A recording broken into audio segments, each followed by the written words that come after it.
नमस्कार दोस्तों, आइए जानते हैं कालिका पुराण भाग 5 के बारे में।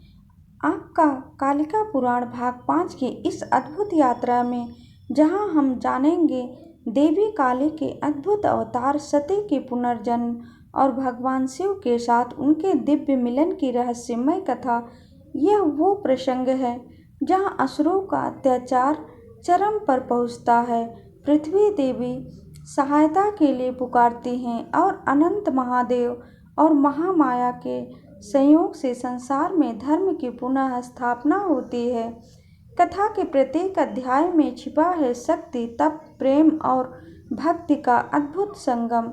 तो चलिए आरंभ करते हैं इस अद्भुत यात्रा को कालिका पुराण भाग 5 की दिव्य कथा के साथ।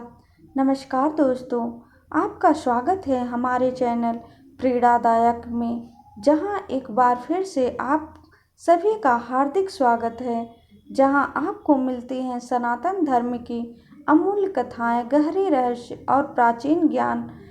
नरकासुर की शक्ति का उत्थान और उसका अंत। कथा की शुरुआत में नरकासुर ने कठिन तपस्या से ब्रह्मा जी को प्रसन्न किया। ब्रह्मा जी के प्रकट होने पर उसने उससे 5 विशिष्ट वरदान मांगे। उसकी मृत्यु अपने पुत्र के हाथों न हो, उसे अजयता प्राप्त हो, उसकी ख्याति सदा बनी रहे, लक्ष्मी उसका परित्याग न करें और उसे परम श्रेष्ठता मिले। ब्रह्मा जी ने यह सभी वरदान दिए और अपने लोक चले गए। वरदान पाकर नरकासुर अत्यधिक आनंदित हुआ और अपने नगर में लौटकर मंत्रियों, नगरवासियों और गणों को दान भोजन से संतुष्ट किया। मार्कंडेय मुनि ने उसके वचन सुने, जिसके बाद उसके मित्र बाण ने उसे महत्वपूर्ण परामर्श दिया। बाण ने चेतावनी दी कि विधाता के अधीन मृत्यु अवश्य भावी है, जिसे ब्रह्मा भी नहीं टाल सकते। इसलिए नरकासुर को सलाह दी गई कि वह महाबली क्षत्रियों को एकत्रित कर उन्हें मंत्रियों और द्वारपालों के पद पर नियुक्त करें। बाण ने यह भी इंगित किया कि यदि उसका पुत्र युद्ध में समक्ष आत्मजा हुआ तो यह भी विधाता का विधान होगा। नरकासुर ने बाण के वचनों का पालन किया। समय आने पर पृथ्वी के इस पुत्र ने 4 बलशाली पुत्रों मध्य भाग विभास और हिमाचल को प्राप्त किया। उसने हरिगिरि और लुपट को सेना अध्यक्ष बनाया।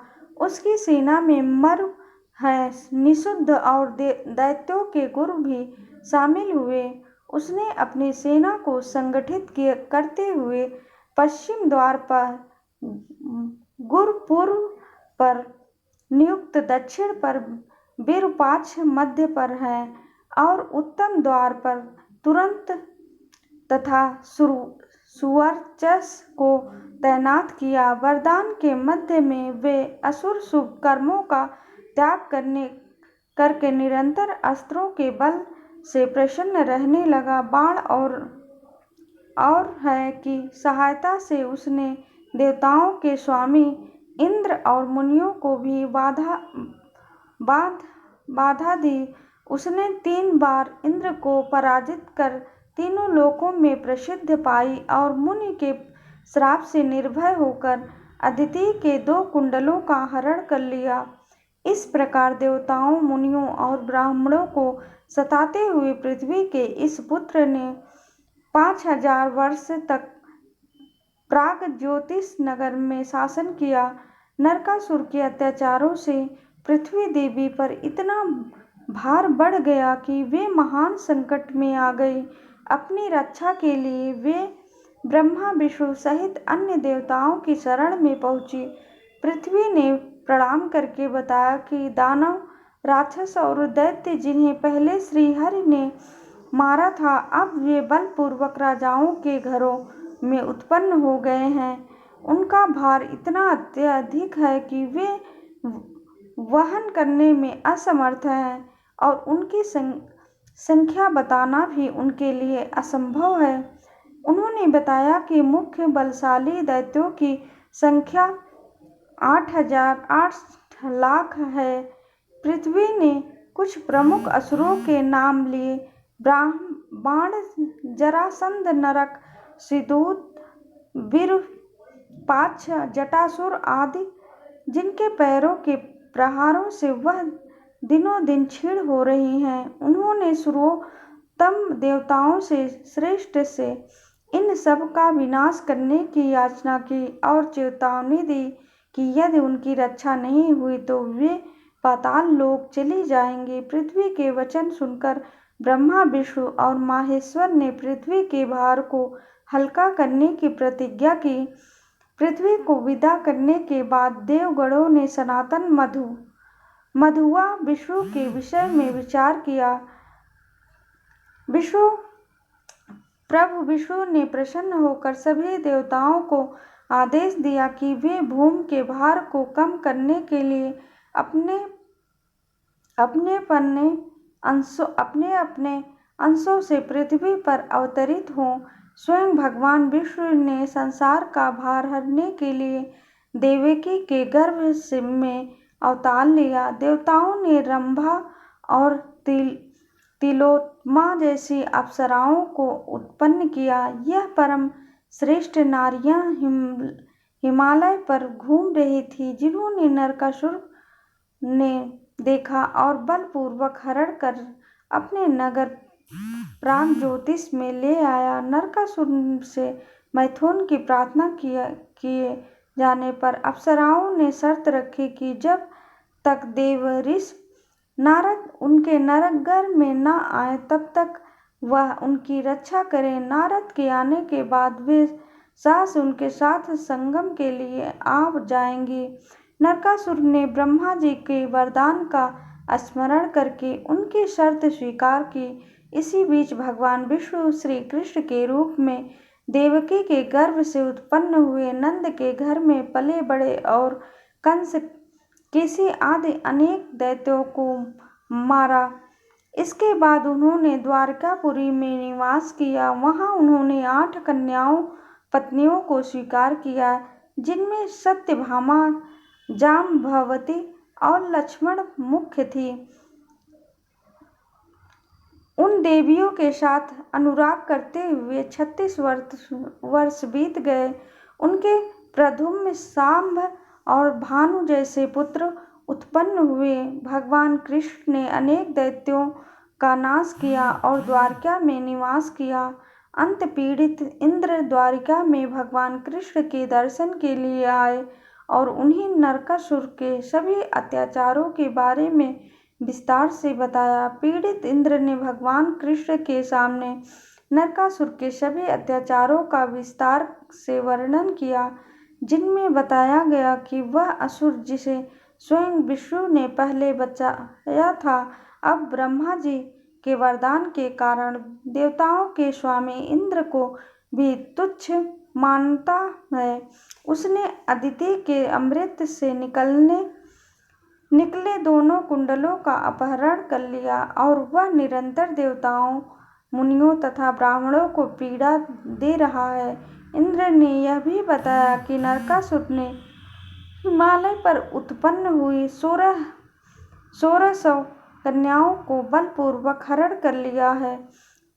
उसने लोहित तीर्थ के तट पर मण पर्वत का निर्माण कर उसमें अलका नामक पुरी बसाई है, जहाँ वे कन्याएं एक ही वस्त्र में संभोग से विरहित होकर भगवान कृष्ण की प्रतीक्षा कर रही हैं।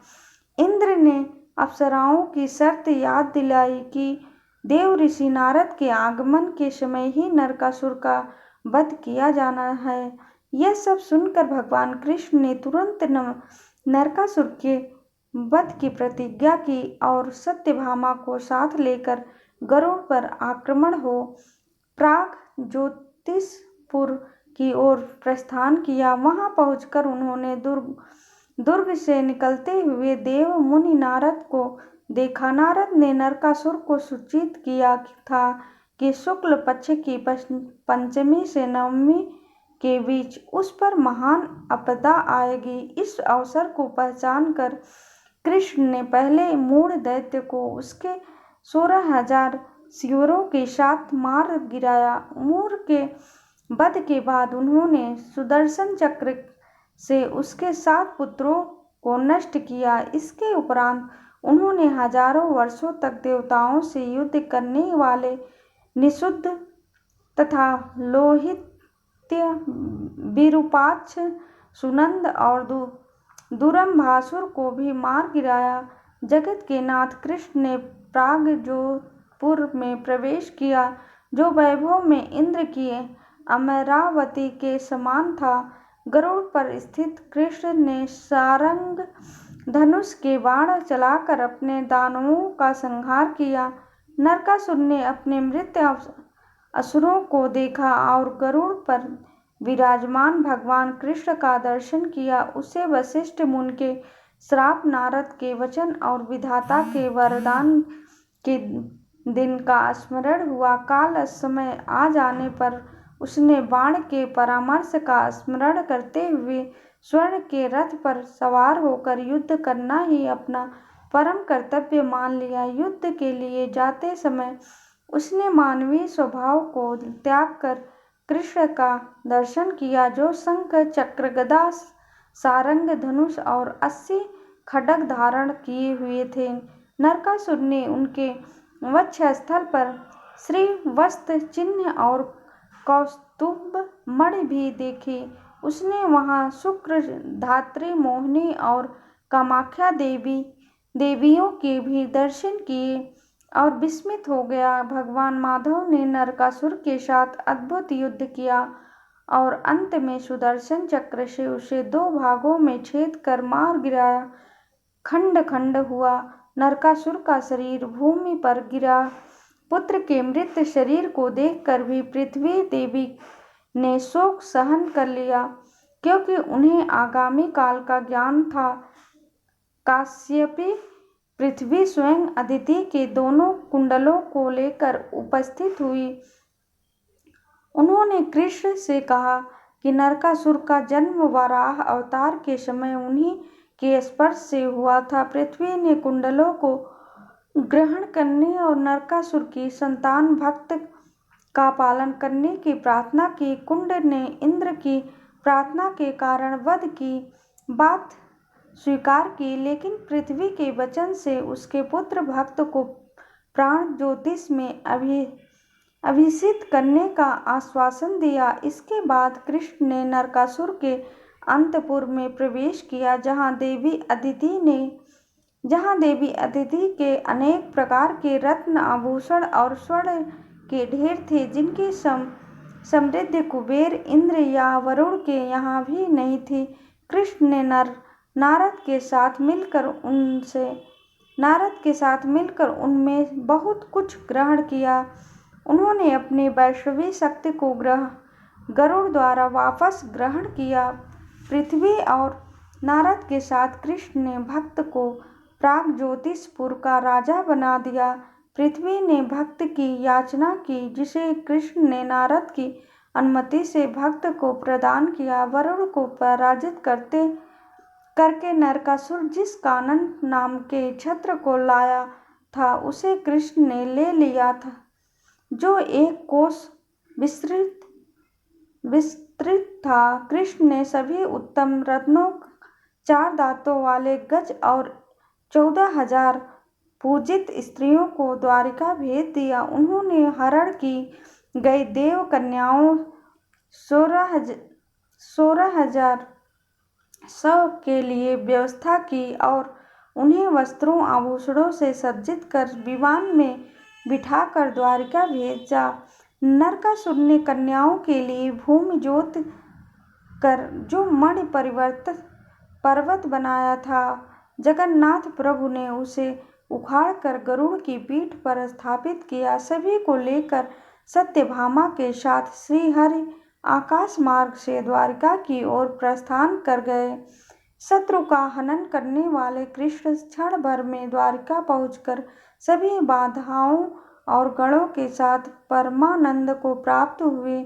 मार्कंडेय मुनि ने निष्कर्ष निकाला कि इस प्रकार महामाया जगन्मयी नाम वाली काली जगत के कारणों के करने वाले भगवान विष्णु को सम्मोहित करती है। सती का पुनर्जन्म और हिमालय की पुत्री के रूप में काली का जन्म मार्कंडेय महर्षि के इसके बाद दक्ष पुत्री सती के पुनर्जन्म की कथा आरंभ की। उन्होंने बताया कि दक्ष प्रजापति के क्रोध के कारण जब सती ने अपने शरीर का त्याग किया था, उसी क्षण वो हिमालय हिमवान की पत्नी मेनका के मन में उनकी पुत्री के रूप में उत्पन्न होने की इच्छा बन गई।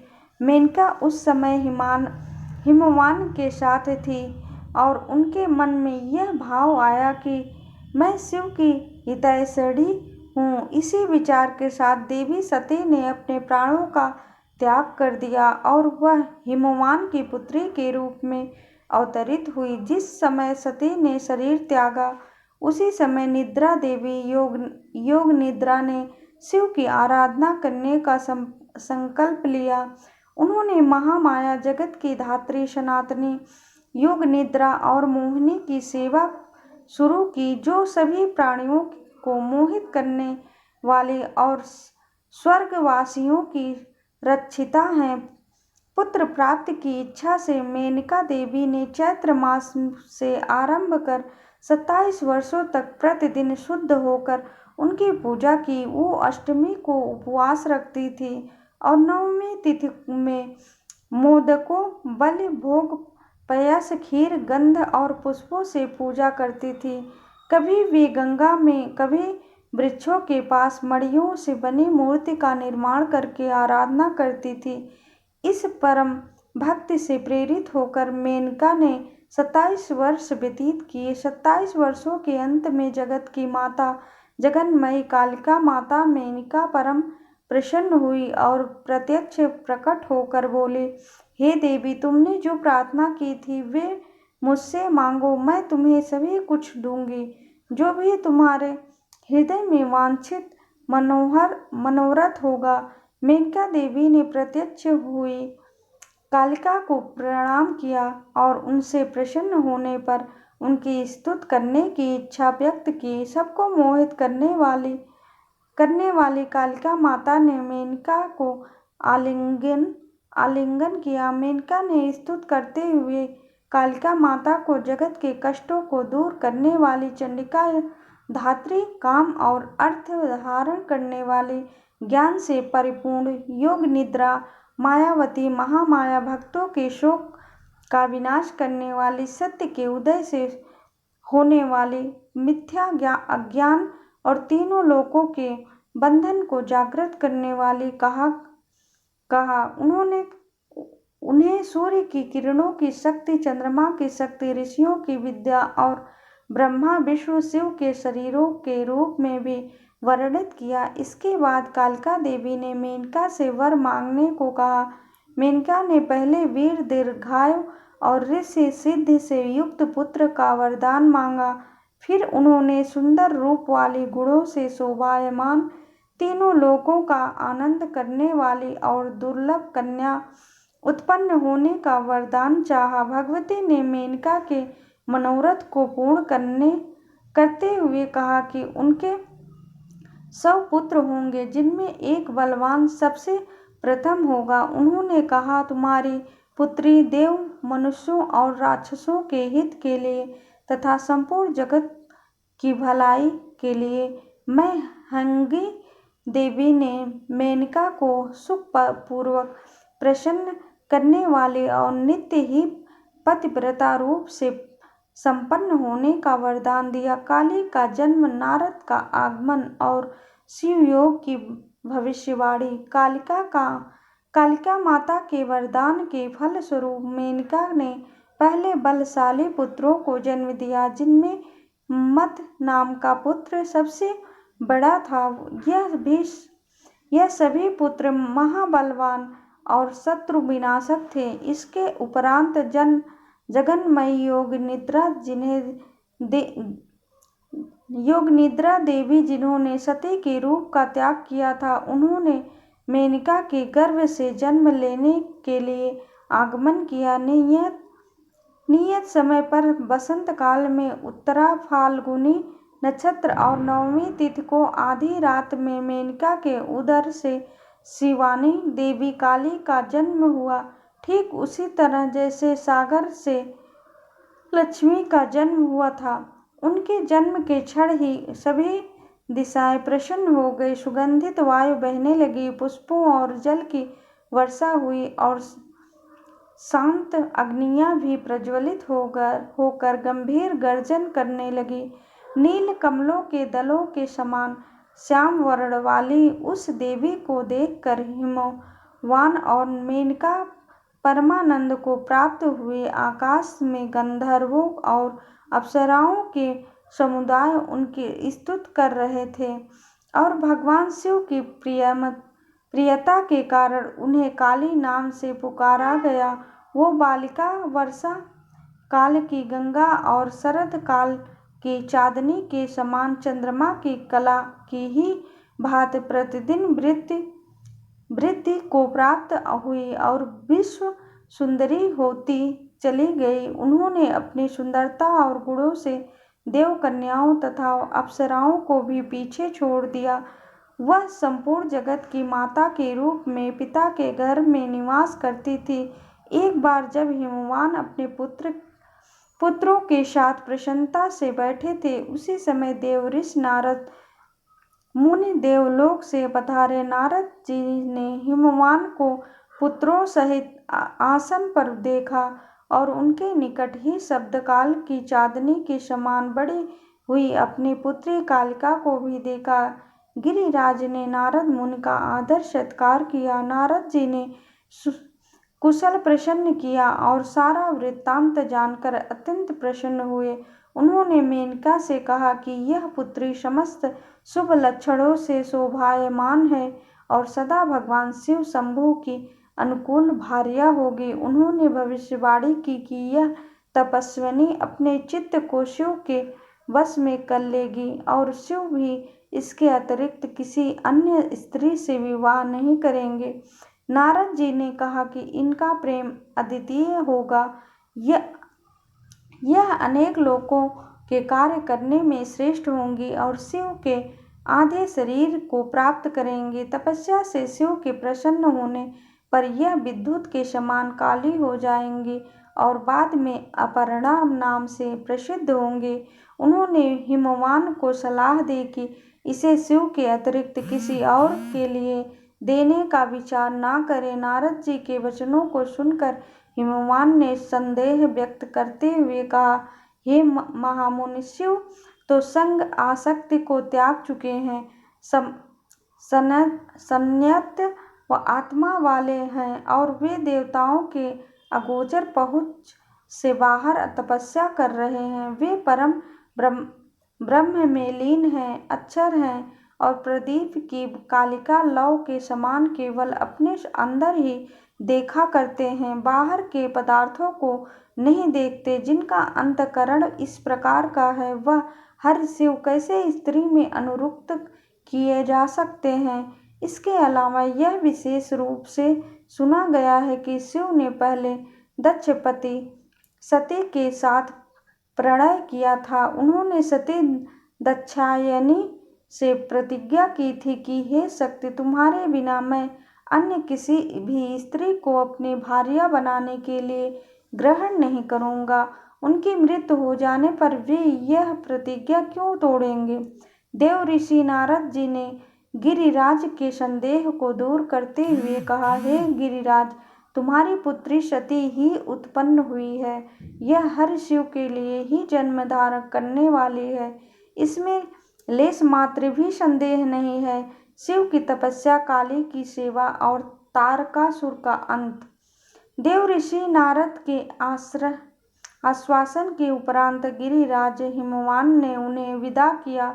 इसी बीच कामदेव के शत्रु भगवान शिव शंभु अपने गणों के साथ गंगावतरण नामक शिखर पर पहुँचे और वहाँ परम ब्रह्मा के ध्यान में एकाग्र होकर तपस्या करने लगे। वे नित्य ज्ञानमय और ज्योति के समान निराश्रय होकर लीन थे। उनके गढ़ जैसे नंदी और भृगि कुछ शांत होकर द्वारों पर तो कुछ दूर रहकर कार्य कर रहे थे। गिरिराज हिमवान ने गणों सहित शिव को देखकर अपने स्थान से निकलकर उनका यथोचित आदर सत्कार किया। शिव ने मुस्कुराते हुए हिमवान से अपने आश्रम की सुरक्षा सुनिश्चित करके और किसी को भी अपने समीप न आने देने की व्यवस्था करने को कहा, क्योंकि वह जगत के धाम और मुनियों, देवों, राक्षसों आदि के आश्रय है। हिमवान ने शिव के उनके देश में निवास करने को अपना महान सौभाग्य माना और घर लौटकर अपने परिवार तथा गणों को गंगा अवतरण पर न जाने का नियम लागू किया। फिर हिमवान अपनी पुत्री काली को साथ लेकर तेल, पुष्प और फल के साथ शिव के समीप गए। उन्होंने शिव से प्रार्थना की कि उनकी पुत्री, जो प्रथम जीवन में थी, विकसित कमलों और पूर्ण चंद्रमा के समान मुख वाली थी और सभी शुभ लक्षणों से संपन्न थी, उसे शिव की आराधना के लिए सेवा करने की अनुमति दी जाए। शिव ने काली को देखा, जिसके रूप सौंदर्य से नित्य ध्यान करने वाले को भी काम भाव उत्पन्न हो सकता था। शिव ने गिरिराज के वचन से उसे सेवा के लिए स्वीकार कर लिया, लेकिन यह भी कहा कि वह अपनी सखियों के साथ निर्भय होकर सेवा करती रहे, क्योंकि विघ्न डालने वालों को पराजित करना ही तपस्या का महत्व है। गिरिराज के जाने के बाद काली अपनी सखियों के साथ महादेव चंद्रशेखर की सेवा करने लगी। वो पंचम स्वर में गान करती, शिव के लिए कुश, समधा और जल से स्नान का सत्कार करती और नित्य शिव के मुख का अवलोकन कर चिंतन करती रहती थी। उनकी चिंता यह भी थी कि यह भूतेश्वर कब उनका पाणी ग्रहण करेंगे। शिव ने काली के इस अनुराग प्रेम को जान लिया, किंतु क्योंकि वह उस समय व्रत तपस्या से विहित थी, शिव ने उसे भार्या के रूप में ग्रहण नहीं किया। शिव चाहते थे कि वह पहले व्रत करे ताकि संस्कारों और गर्व से मुक्त हो सके। काली ने भक्त भाव से शिव की अत्यधिक सेवा की, किंतु ध्यान में लीन शिव उसे देखकर भी नहीं देखते थे। उसी अवधि में दैत्यों का राजा तारका ब्रह्मा जी के वरदान के कारण घमंडी होकर सभी लोगों को दुख देने लगा। उसने तीनों लोकों को वश में कर स्वयं इंद्र बन गया और देवताओं को भगाकर उनके पदों पर अपने जाति के लोगों को नियुक्त कर दिया। उसके शासन में सूर्य भी लोगों को उनकी इच्छा से ताप नहीं देता था। चंद्रमा सेवा में रत रहता था। वायु सुगंध, गंभीरता और शीतलता से उसे व्यतीत करता था। कुबेर उसकी सेवा करता था। अग्नि उसका रसोइया हो गया था और यमराज निरंतर भय से अश्वों और वाहनों को चराता था। तारका ने इस तरह सभी क्रूर शक्तियों को वश में कर लिया था। तब सभी पीड़ित देवगण उत्पन्न ब्रह्मा जी की शरण में पहुंचे। उन्होंने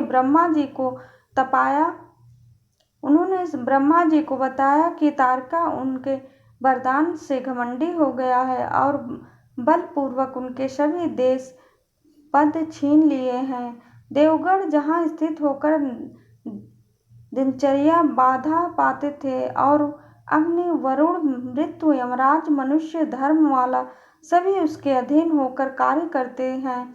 स्वर्ग में देवताओं की कन्याएं, अप्सराएं और लोकों में धर्म, कर्म, यज्ञ, तपस्या, दान, धर्म सभी भ्रष्ट हो गए हैं। तारक का सेनापति क्रोच दानव भी पातालों में प्रजा को पीड़ा देता है। देवगणों ने पितामह से कहा, वह तारक ने यह संपूर्ण पृथ्वी हरण कर ली है और इस पापी से उनकी रक्षा करने की याचना की। शिवपुत्री की अनिवार्यता और कामदेव की योजना। देवताओं ने ब्रह्मा जी से तारकासुर के भय से मुक्त होने और अपने लिए सुरक्षित स्थान की गुहार लगाई। पितामह ब्रह्मा ने उत्तर दिया कि तारक उनके ही वरदान से समृद्ध हुआ है और उस वरदान के कारण वह किसी भी देव, असुर या मनुष्य द्वारा नहीं मारा जा सकता। उन्होंने स्पष्ट किया कि वे केवल उपदेश ही दे सकते हैं। ब्रह्मा जी ने युक्ति बताते हुए कहा कि पूर्व में दक्षिणी सती ने शरीर त्याग दिया था और अब वह शैलराज हिमवान की पत्नी मेनका के यहाँ लक्ष्मी की भांति उत्पन्न हुई हैं। उन्होंने कहा कि महादेव निश्चित रूप से उसका पाणी ग्रहण विवाह करेंगे। ब्रह्मा ने आदेश दिया कि देवगण ऐसा प्रयास करें कि शिव शीघ्र ही उसमें अनुराग करने लगे। उन्होंने जोर दिया कि केवल शिव का तेज ही उनका प्रतिकार कर सकता है। उससे जो भी पुत्र उत्पन्न होगा वही तारक नामक राक्षस का हनन करेगा, अन्य कोई नहीं। ब्रह्मा जी ने बताया कि गिरिराज की पुत्री इस समय पूर्ण सौंदर्य वाली है और शिव की भक्ति से उनकी सेवा कर रही है। इनके बाद ब्रह्मा जी ने देवताओं को आश्वासन दिया कि तारकासुर को ऐसी स्थिति में नियुक्त कर देंगे कि वह देवगणों के साथ संगत मेल हो जाए। यह कहकर ब्रह्मा जी तारक दैत्य के पास पहुँचे और उससे कहा कि उसने स्वर्ग के राज्य पर शासन करने के लिए तपस्या नहीं की थी। ब्रह्मा ने आदेश दिया कि वह स्वर्ग का परित्याग कर भूमि पर ही राज्य करे, जहाँ उसे देवताओं के योग्य भोगों का उपभोग करने के लिए सफलता मिलेगी। ब्रह्मा जी वहीं अंतर्ध्यान हो गए। तारक भी स्वर्ग छोड़कर भूमि पर आ गया, लेकिन वहाँ भी वह देवताओं को बाध देता रहा। उसने इंद्र को भी कर देने वाला बना दिया, जिससे पीड़ित इंद्र और देवताओं ने शिव के वंश में उत्पत्ति के लिए यत्न किया। देवताओं ने देवराज इंद्र के साथ मिलकर यह निश्चय किया कि शिव को सहवास के लिए उद्धत किया जाए। इंद्रदेव ने कामदेव को बुलाकर कहा कि वही इस विश्व की सृष्टि और पालन का हेतु और पहले वही ब्रह्मा विष्णु रुद्र की बुद्धि का कारण हुआ है। इंद्र ने उदाहरण दिया कि कामदेव ने ही ब्रह्मा को सावित्री, माधव को लक्ष्मी और शिव श्री हरि को दक्षिणी का ग्रहण कराया था। इंद्र ने कामना की कि कामदेव उनकी प्रति इच्छा पूरी करें, क्योंकि वह जगत के हित के संपादक हैं। मकर ध्वज कामदेव ने प्रसन्न होकर कहा कि वह अपनी श्रेष्ठता वाला कार्य करेगा, बशर्ते इंद्र निर्देश दें। कामदेव ने अपने सहयोगियों का उल्लेख किया।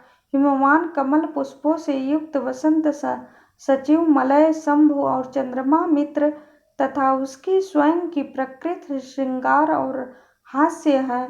इंद्र ने कामदेव से कहा कि यह कार्य उसी के लिए उचित है और उसे छोड़कर अन्य से यह दुष्कर है।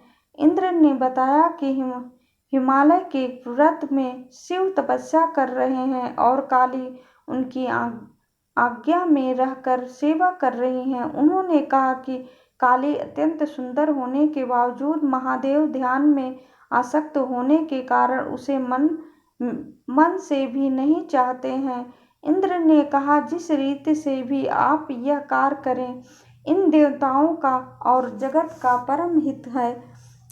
इंद्र ने आदेश दिया कि शिव उस सती काली के साथ अनुराग करें, क्योंकि उनके रमन से उत्पन्न पुत्र ही उनका उद्धार करेगा। कामदेव ने इंद्र के वचन सुनकर पहले ब्रह्मा जी के दिए हुए श्राप का स्मरण किया। उसे याद आया कि जब उसने संध्या कर रहे विधाता पर पुष्प बाण चलाया था, तब ब्रह्मा ने उसे श्राप दिया था कि वह शंभु के नेत्र की अग्नि से भस्म हो जाएगा और जब शिव काली का पाणी ग्रहण करेंगे तभी उसे शरीर की संपूर्णता प्राप्त होगी। श्राप का स्मरण करके भी कामदेव ने शिव को मोहित करने का कार्य स्वीकार कर लिया। मदन ने इंद्र से कहा कि वह गिरिजा के साथ शिव शंभु को संगत कर देगा, किंतु शिव को मोहित करने में इंद्र सहायता करें। उसने कहा कि वह शिव के आश्रम में प्रवेश करके सम्मोहन द्वारा शिव में विकार उत्पन्न करेगा और उस व्रती तपस्वी को मोहित कर देगा और फिर वह कार्य करने के लिए प्रस्थान करता है। कामदेव का शिव को मोहित करने का प्रयास और भस्म हो जाना। मार्कंडेय महर्षि ने वर्णन किया कि कामदेव इंद्र के वचन सुनकर उनके और अन्य देवगणों की सहायता के आश्वासन के साथ शंकर के आश्रम में जाने को तैयार हुआ। कामदेव उस स्थान पर गया जहाँ शिव गंगा अवतरण स्थल पर तपस्या कर रहे थे। वहां पहुंचकर कामदेव ने अपने सहायक सुरभि वसंत को नियुक्त किया। सुरभि के प्रभाव से आश्रम में तुरंत बसंत ऋतु का वातावरण बन गया। वृक्षों, लताओं और गुल्मों में पुष्प खिल गए। कृष्ण काले फूल और कदम के वृक्ष पुष्पित हो गए। सरोवर खिले कमलों से शोभायमान हो गए और यह सब विकार परिवर्तन से युक्त हो गया। सुगंधित वायु बहने लगी और पक्षी गण तथा किन्नर भी विस्मित हो गए। अशोक, पाटिल और नागसर सभी विकार से समन्वित हो गए। भगवान शिव के भय के कारण कामदेव गण इधर उधर घूम रहे थे। भरे भ्रमर पुष्पों के उद्धव रस का पान करते हुए गुंजार कर रहे थे। सुरभ के कार्य में प्रवृत्त होने पर श्रृंगार प्रेम का भाव अपने गणों के साथ हाव भाव से युक्त होकर शिव के समीप प्रवेश किया। कामदेव स्वयं तो प्रज्वलित अग्नि सदृश और लाखों सूर्यों के समान प्रभाव वाले शिव के ध्यान स्थल तक सीधे पहुंचने में असमर्थ था। उसे शिव के समीप पहुंचने का कोई अवसर नहीं मिल रहा था। तभी गिरि की पुत्री काली शिव के सामने आई और उनकी योग्य सेवा करके वहीं स्थित हो गई। भगवान शंकर भी उसी क्षण अपने ध्यान का त्याग करके समाधि से उठे। कामदेव ने यह अवसर क्षेत्र पाकर सबसे पहले हर्ष आनंद द्वारा शिव को प्रसन्न किया। शिव श्रृंगार आदि द्वारा सेवित होकर एक विशेष अभिप्राय के साथ काली के मुख को अच्छी तरह से देखा। कामदेव ने तुरंत पुष्प बाण का प्रयोग किया। उसने अपना सर्वास्त्र श्रेष्ठ अस्त्र पुष्प माला सहित सम्मोहित बाण छोड़ा। उसके बाण चलाते ही शिव के समीप राग प्रेम स्थित हो गई और शिव की इंद्रियों में विकार उत्पन्न होने लगा, जिससे वह संगम मिलन की इच्छा करने लगे। इंद्र सहित सभी देवगण इस अवसर पर उपस्थित थे और कामदेव पर हर्ष व्यक्त कर रहे थे। महादेव जी ने इस अवसर पर विचार किया। उन्होंने चिंतन किया कि वह तप के व्रत से पवित्र वाली गिरिराज की पुत्री को बलपूर्वक क्यों पकड़ने की कोशिश कर रहे हैं। शिव ने कहा कि मैं इस समय इच्छा का न करते हुए विकार युक्त काम वासना वाला हो गया हूँ और किसी द्वारा संगम की इच्छा करने वाले कुष्ठ खींचा गया हूँ। इस प्रकार इंद्रियों के विकार के कारण की खोज करते हुए उन्होंने कामदेव को देखा। इसी बीच ब्रह्मा जी समय जानकर देवताओं के साथ वहां आ गए। बाण का संधान किए हुए कामदेव को देखकर शिव अत्यधिक क्रोधित हो गए और अग्नि के समान प्रज्वलित होकर उसे भस्म कर देने की इच्छा करने लगे। शिव ने सोचा, यह काम ज्ञान करने वाले मुझको मोहित करने की इच्छा करता है, इसके लिए इसको यमलोक पहुंचाता हूँ।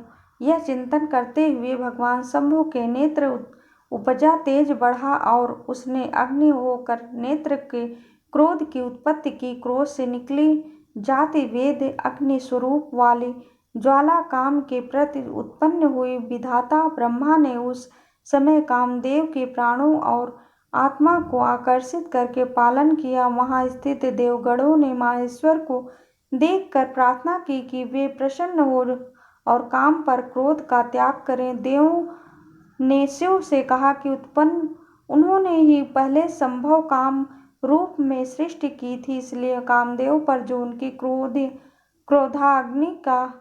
क्रोधाग्नि है उसका संहार शांत करें। देवगण उनके चरणों में प्रणाम कर रहे थे, तभी उनके सामने ही शंभु के ललाट की तीसरी आंख से निकली अग्नि ने कामदेव को भस्म कर दिया। अगर आपको इस वीडियो के आगे के पार्ट को जानना है तो प्लीज़ हमारे वीडियो को लाइक, सब्सक्राइब और शेयर करिए।